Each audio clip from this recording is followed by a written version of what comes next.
Sa loob ng halos 2 taon, isang mamamatay tao ang nambiktima sa mga riles ng Wheatfield, America. Pinapatay ang mga ito bago siya naglalaho bago sumikat ang araw. Ang kanyang estilo ay palaging pareho. Sumasabit ng iligal sa tren, pagkatapos ay magtatago sa susunod na tren. Palagi niyang naiiwasan ang batas.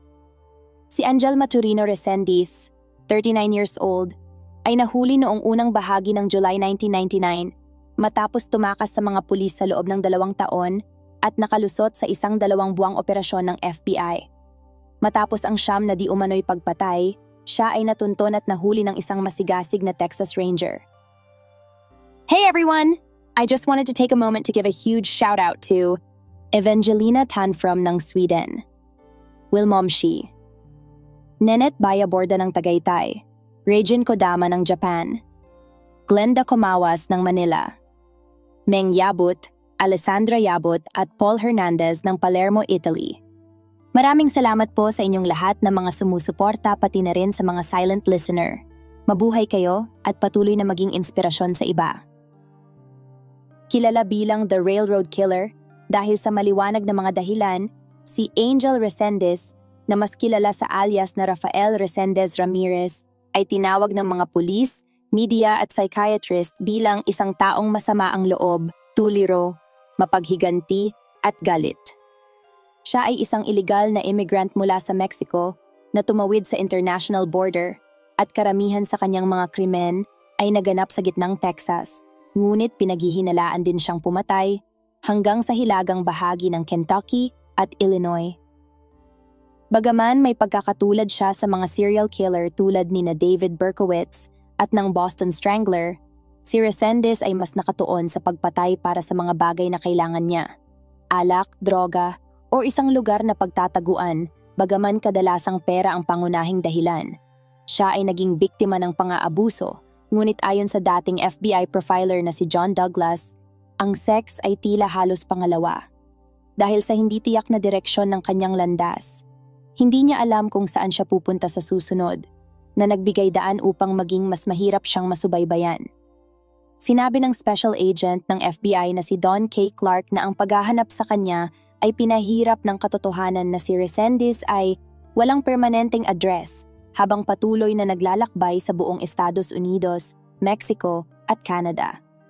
Bagaman ang kanyang mga paglalakbay ay maaaring ituring na kusang loob at ang kanyang mga pagpatay ay impulsive, hindi ibig sabihin na ang railroad killer ay walang sariling natatanging estilo.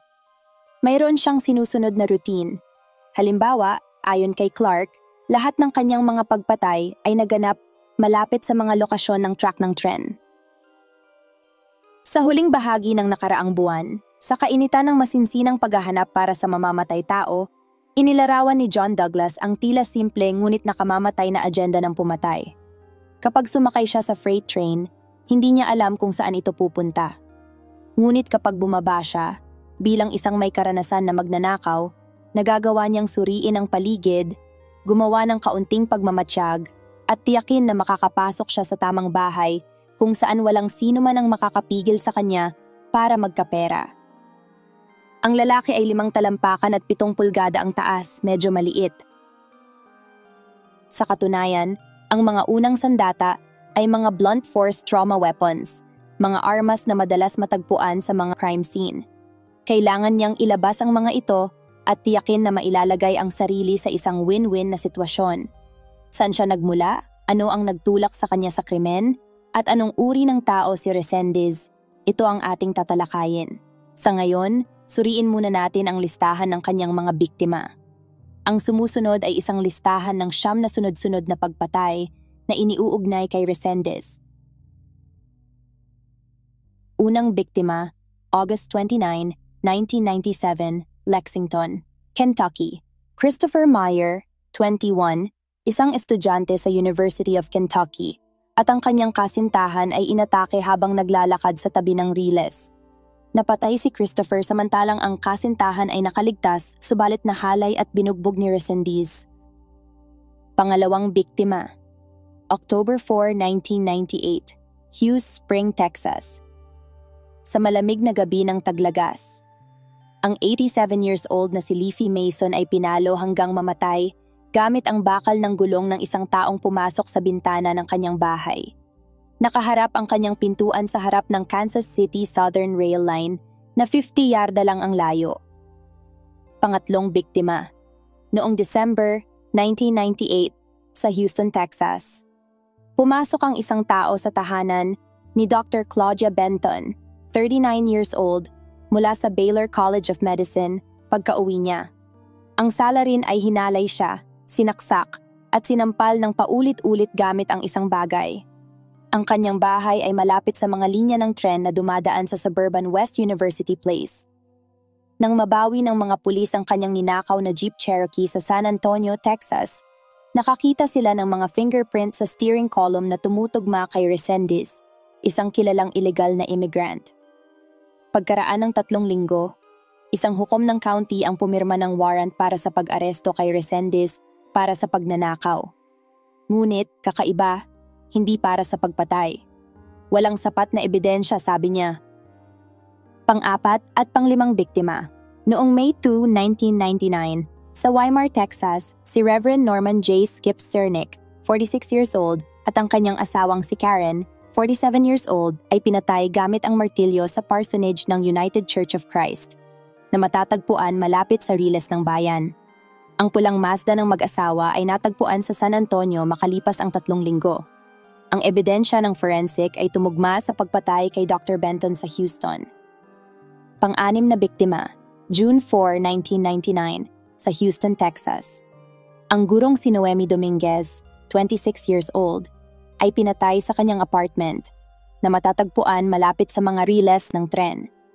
7 araw pagkatapos ng insidente, natagpuan ng mga trooper ang 1993 puting Honda Civic ni Dominguez na inabandona sa internasyonal na tulay sa Del Rio, Texas.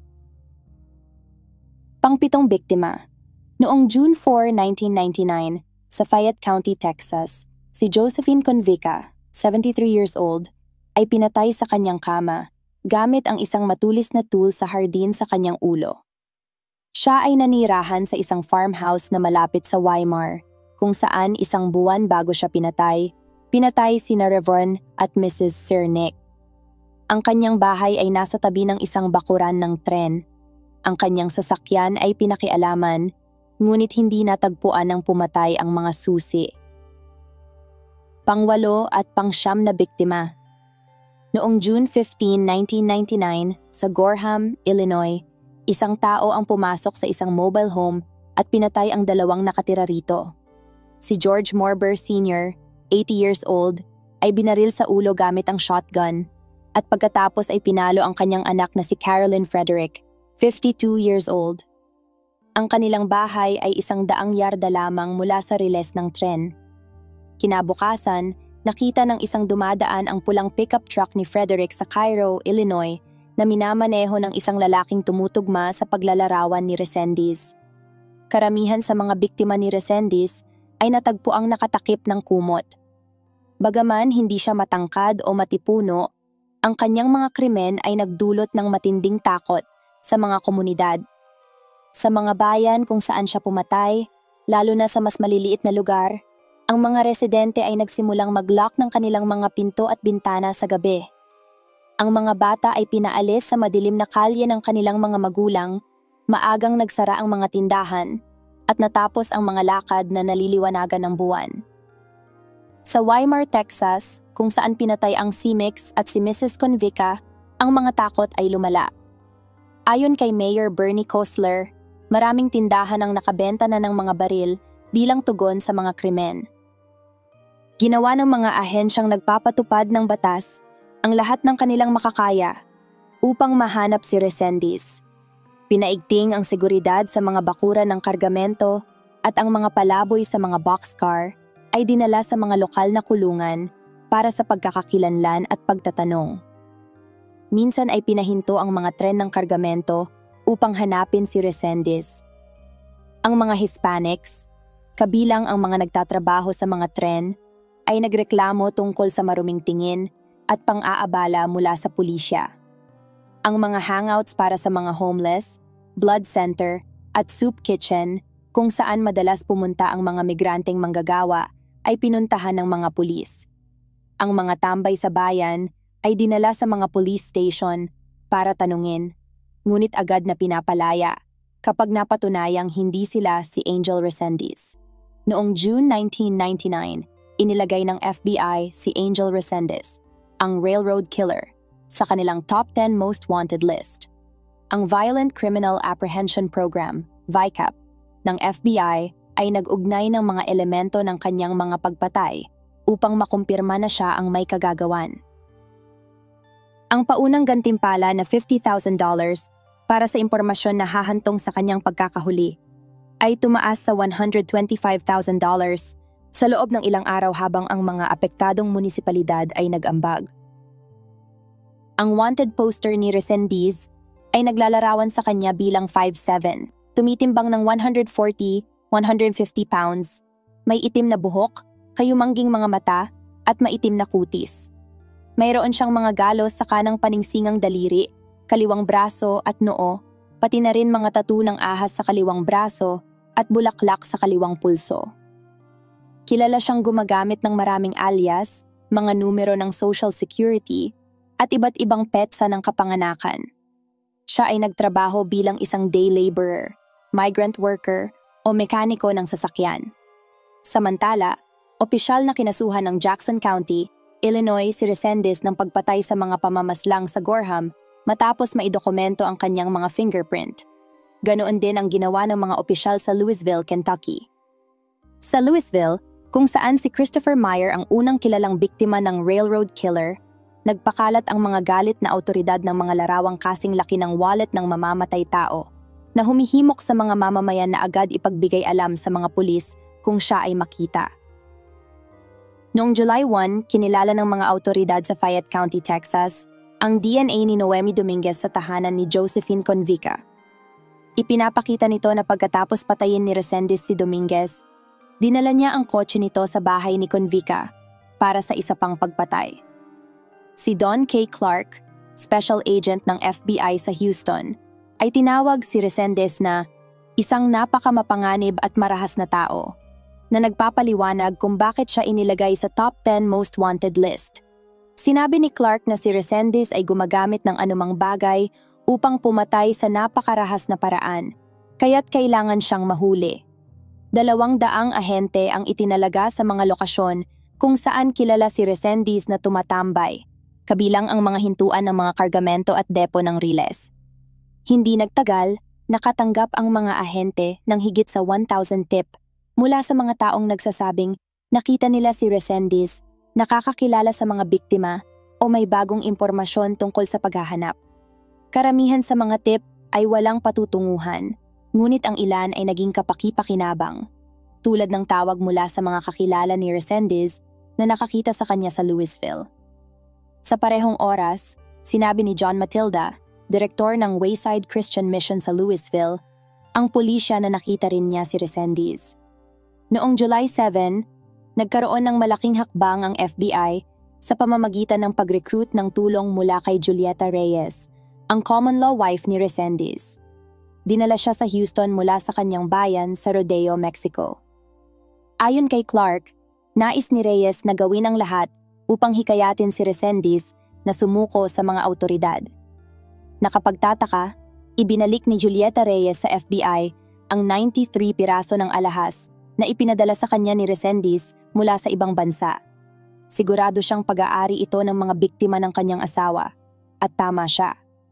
Mabilis na natukoy ng mga kaanak ni Noemi Dominguez ang 13 sa mga piraso, at si George Benton, asawa ni Claudia Benton, ay nag-claim ng ilang iba pang mga piraso bilang kanyang pag-aari. Sa kabila ng lahat ng pagsisikap, patuloy na tinatakasan ni Angel Resendiz ang batas.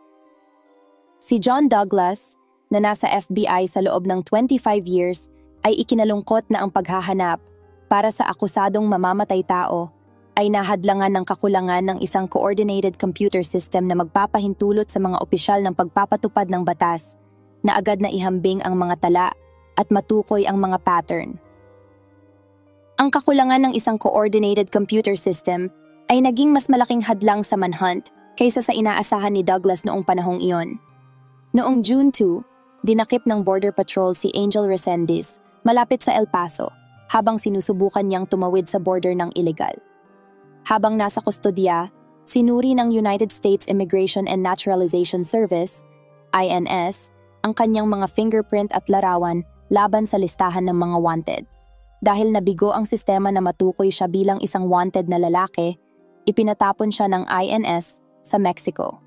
Ang slip-up ay napatunayang higit pa sa isang kahihiyan. Ito ay naging isang mahalagang pagkakamali. Matapos siyang palayain, agad na nakarating si Resendiz pabalik sa States kung saan, sa loob ng 48 hours, pinatay niya pareho sina Dominguez at Convica malapit sa Houston. Pagkatapos ay si Morber at ang kanyang anak na babae sa Illinois. 4 na inosenteng tao ang pinaslang dahil sa computer glitch. Ipinaliwanag ni CG Almengor, isang supervisor sa border, na ang kanilang mga computer ay hindi nagpakita ng anumang lookout material para kay Resendiz.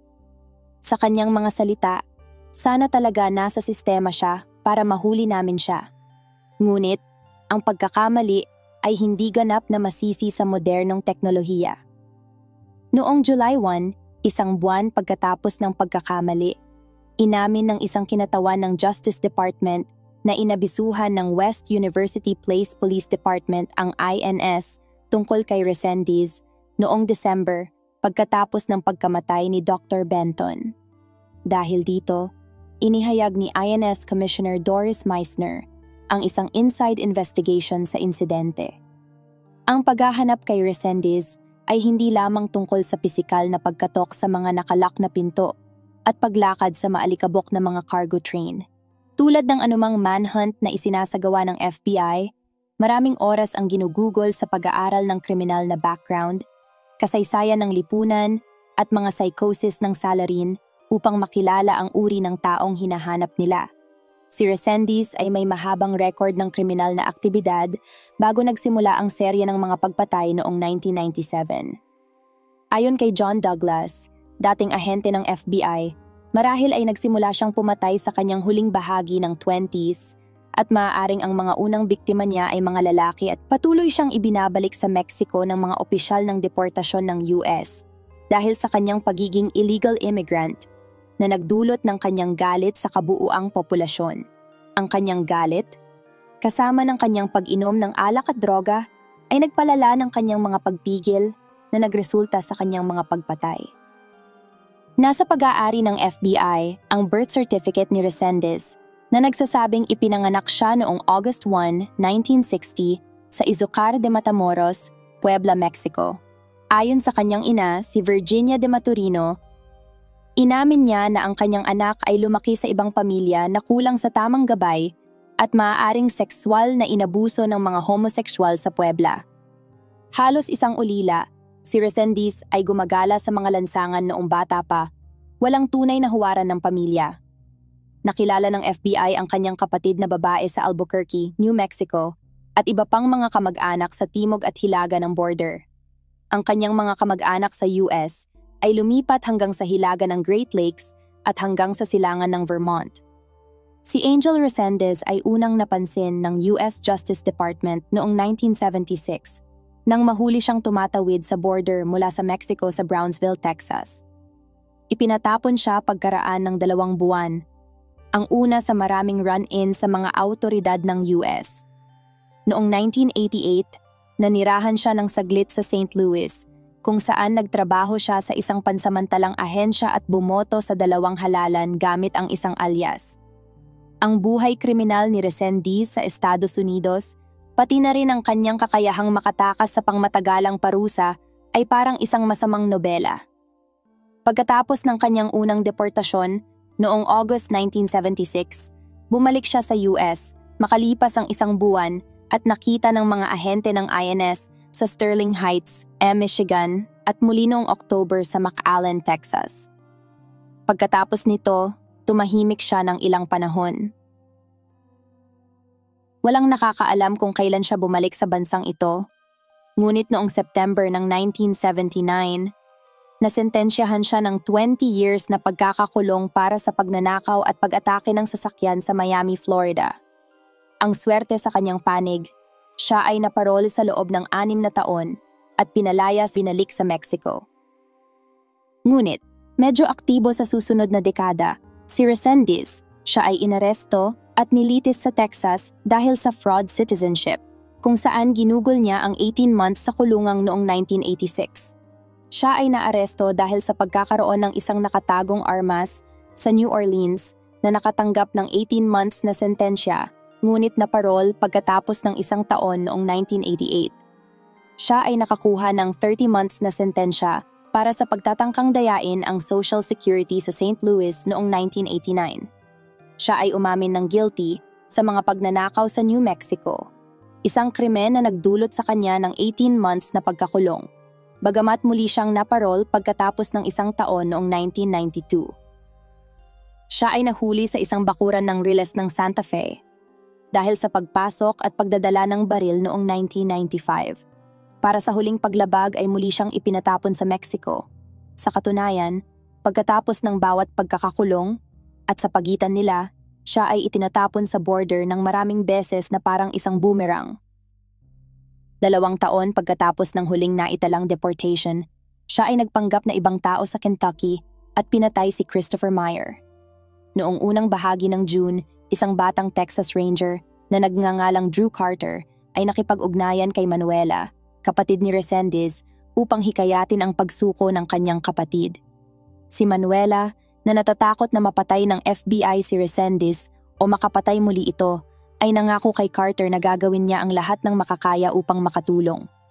Natunton ng FBI si Resendiz sa Mexico matapos siyang tumakas pagkatapos ng dobleng pagpatay.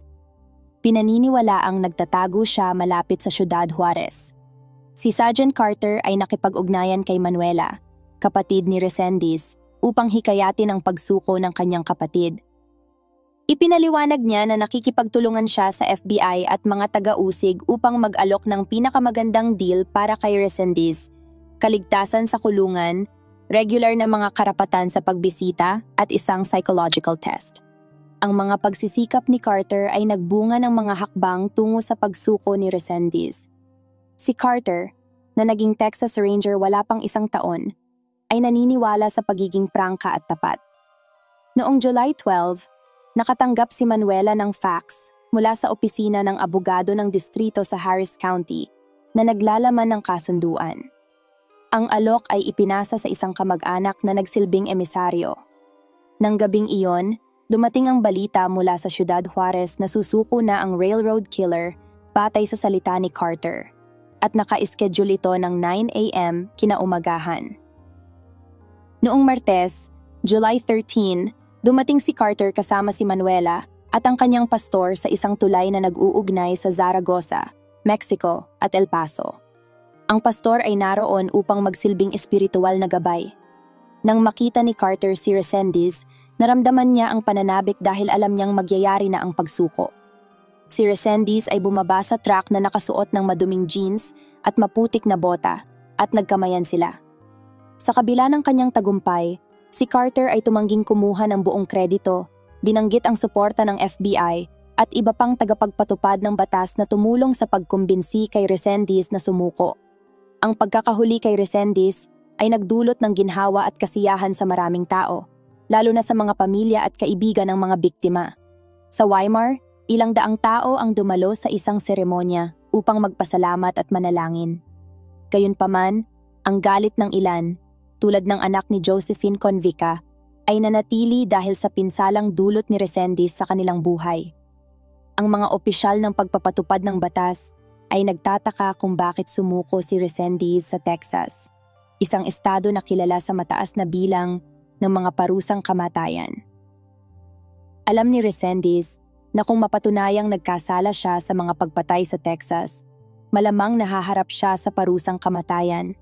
Noong July 22, kinasuhan siya sa Harris County para sa pagpatay kay Dr. Benton, isang lugar na may record sa pagpapadala ng mga mamamatay tao sa electric chair.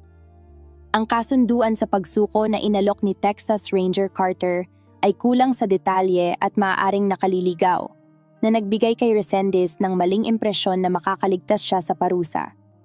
Isang posibleng dahilan ng kanyang madaling pagsuko ay ang takot sa mga bounty hunters na nagtipon sa Mexico upang mangolekta ng reward. Isang editorial sa ang Dallas Morning News ay nagtatanong kung bakit hindi na lang nagtago si Resendiz sa Mexico o sumuko sa mga autoridad doon, lalo na't may patakaran ng Mexico laban sa pag-extradite ng mga mamamatay tao sa Estados Unidos dahil sa parusang kamatayan. Ang mga tanong na ito ay nagpapahiwatig na ang kanyang pagsuko ay maaaring maging kasing interesting ng mismong manhunt. Si Resendiz ay kasalukuyang nakakulong sa isang 60 square foot cell sa maximum security Harris County Jail, kung saan siya ay nasa ilalim ng administrative segregation at patuloy na binabantayan. 4 na kasong pagpatay ang isinampa laban sa kanya, at maaari pa niyang harapin ang mga kaso sa Kentucky at Florida, na kasalukuyang naghahambing ng mga sample ng dugo mula sa isang pagpatay noong 1997. Maaaring pinili ni Angel Resendiz na huwag sumuko sa mga autoridad ng Mexico dahil maaaring gusto rin siyang kausapin ng mga ito tungkol sa ilang mga pagpatay sa Ciudad Juarez. Ayon kay Steve Slater, isang tagapayo sa Departamento ng Kaligtasan ng Publiko ng Estado ng Chihuahua, tinitingnan nila ang mga hindi pa nalulutas na kaso ng pagpatay na maaaring may kaugnayan kay Resendiz, lalo na sa Ciudad Juarez kung saan may pamilya siya. Bago matapos ang kasong ito, maaaring ipakita na si Angel Maturino Resendiz ay sangkot hanggang sa 200 na kaso ng pagpatay, na maglalagay sa kanya bilang isa sa mga pinakasikat na serial killer sa kasaysayan. Si Angel Maturino Resendiz, kilala bilang ang Railroad Killer, ay napatunayang nagkasala ng capital murder at ngayon ay nasa death row sa Livingston, Texas. Hindi na siya makakasakay sa mga tren at ang tanging naghihintay sa kanya ay ang nakamamatay na injection. Noong huling bahagi ng March 1999, nagsimula ang pagpili ng hurado para sa 8 araw na paglilitis ng railroad killer sa Houston, Harris County. Ang kaso ay naging magulo dahil sa pagtanggi ni Resendiz na makipagtulungan sa kanyang mga abogado. Tumanggi siyang magpasuri ng isang court-appointed psychiatrist, bagaman pumayag din siya kalaunan at tinanggihan ang pagbabago ng lugar ng paglilitis sa kabila ng mga babala ng kanyang mga abogado na maaaring hindi siya makakuha ng patas na paglilitis sa Houston. Si Resendiz ay formal na kinasuhan ng pagpatay sa 7 tao, ngunit nilitis at nahatulan lamang siya sa pagpatay kay Dr. Claudia Benton noong 1998. Ang kanyang bangkay ay natagpo ang bugbog sarado ilang linggo bago ang Pasko. Ang mga ninakaw na bagay mula sa bahay ni Benton, kabilang ang mga fragment ng steering column ng kanyang jeep, ay narecover sa bahay ng kasintahan ni Resendiz. Natagpuan din ang mga fingerprint ni Resendiz sa sasakyan. Ang paglilitis ni Resendiz ay pinamunuan ni District Judge William Harmon. Ang punong taga-usig ay si County District Attorney John Holmes Jr. na tinulungan ni Devon Anderson. Ang mga abogado ng depensa na sina Alan Tanner at Rudy Duarte na hinirang ng korte ay ipinaglaban si Resendiz sa batayan ng pagkabaliw, alam na malakas ang kaso ng estado laban sa kanilang kliyente. Ang paglilitis ni Resendiz ay naharap sa ilang mga pagpapaliban, kabilang ang pagkaantala sa pagsusumite ng mga pagsusuri ng mga psychiatrist at ang motion ng depensa na ilipat ang paglilitis mula sa Harris County dahil sa malupit na damdamin ng publiko laban sa kanya. Ang depensa ay nag-argumento na ang publisidad ay nagdulot ng pagkapuot at maaaring makaapekto sa patas na hatol, na ang korte ay maaaring pumabor sa mosyon na ilipat ang paglilitis, ngunit tumanggi si Resendiz na sumunod. Bagaman una niyang nais ang paglilipat, nagbago ang kanyang isip, naniniwalang kahit saan siya pumunta ay may negatibong opinyon na laban sa kanya. Sa kabila ng pakiusap ng kanyang mga abogado, hindi siya pumayag. Matapos maayos ang mga kaguluhan bago ang paglilitis, nagsimula ang sesyon noong May 8, 1999. Naglabas si Judge Harmon ng gag order upang pigilan ang mga abogado sa pakikipag-usap sa press. Sa loob ng courtroom, naging emosyonal ang mga pangyayari. Sa susunod na linggo, narinig ng hurado na binubuo ng pantay na bilang ng mga lalaki at babae ang mga testimonya mula sa magkabilang panig. Ang paglilitis ay nakasentro sa tanong kung si Resendiz ay matino o baliw nang gawin niya ang kanyang mga krimen, lalo na ang pagpatay kay Dr. Benton. Ang depensa ay naglabas ng forensic psychiatrist na si Dr. Bruce Cohen na nagdiagnose kay Resendiz bilang schizophrenic. Ayon kay Cohen, hindi alam ni Resendiz na mali ang kanyang mga pag-uugali dahil sa maling akala na ang kanyang mga biktima ay masama, kaya't inisip niyang makatwiran ang kanyang mga ginawa. Ang psychiatrist ng prosekusyon, si Dr. Ramon Laval, ay nagpatotoo na bagaman si Resendiz ay may hindi malusog na pananaw at maling pag-aayos, alam niya ang kanyang ginagawa noong pinatay niya si Dr. Benton at ang iba pa. Pinaalalahanan din ni Prosecutor Holmes ang mga hurado tungkol sa kalupitan ni Resendiz, partikular na binanggit ang pagpatay kay Dr. Benton bilang isa sa mga pinakakakilakilabot na maririnig nila. Ang pinakahuling saksi para sa pag-uusig ay ang 23 years old na kasintahan ng biktimang si Christopher Meyer. Inatake sila ni Resendiz habang naglalakad pa uwi mula sa isang function sa University of Kentucky sa Lexington noong August 27, 1997. Ginahasa at sinaktan siya ngunit nakaligtas at nakilala si Resendiz bilang ang railroad killer. Sa korte, idinetalya niya ang madugong pag-atake na naganap malapit sa mga riles ng tren. Ayon sa testigo, matapos patayin ni Resendiz si Christopher Meyer, sinabi niya sa kasintahan ni Meyer, "Hindi mo na kailangang mag-alala pa sa kanya bago siya bugbugin." Sa pangwakas na mga argumento, binigyang diin ng prosekusyon ang karumal-dumal na katangian ng mga krimen ni Resendiz, ang pagiging planado ng bawat isa, at ang kawalang puso na ipinakita niya. Pinakatampok sa kanilang argumento ang hindi matatakasan na ebidensya ng kanyang pagkakasala, kabilang ang mga fingerprint, palm print, at DNA na nakolekta mula sa mga crime scene. Sa kanilang pangwakas na argumento, ang depensa ay nakiusap para sa awa ng mga hurado na iligtas ang buhay ni Resendiz. Si Attorney Rudy Duarte ay nagpahayag na kinilala ni Resendiz na may problema siya at kusang loob na sumuko, na anyay isang bagay na dapat isaalang-alang. Noong May 17, 1999, pagkatapos ng 10 oras ng deliberasyon, idineklara ng mga hurado si Angel Maturino Resendiz na nagkasala ng first-degree premeditated murder. Sa kabila ng mga pakiusap ng kanyang mga abogado, hinatulan siya ng kamatayan. Tahimik na naghihintay si Resendiz sa kanyang kapalaran habang naghihintay ng proseso ng pag-apila. Si George Benton, asawa ng biktimang si Claudia, ay nahihirapang patawarin ang pumatay sa kanyang asawa at naaalala ang araw na sinabi niya sa kanilang mga anak na babae ang nangyari. Ang ina ng isa pang biktima ay inilarawan ang kanyang buhay mula noong pagpatay bilang tulad ng panonood ng isang horror movie. Si Angel Maturino Resendiz ay pinatay sa Huntsville, Texas, noong June 27, 2006 sa pamamagitan ng lethal injection. Hey everyone, this is another set of shoutouts. From Anthony Coste, Happy Monthsari kay Kenneth at Melody, Lexi, Bembol Panganiban ng Lipa City, Batangas, Loy Valiente ng Saudi Arabia at Nita Castañeda. Thank you all. Until the next video.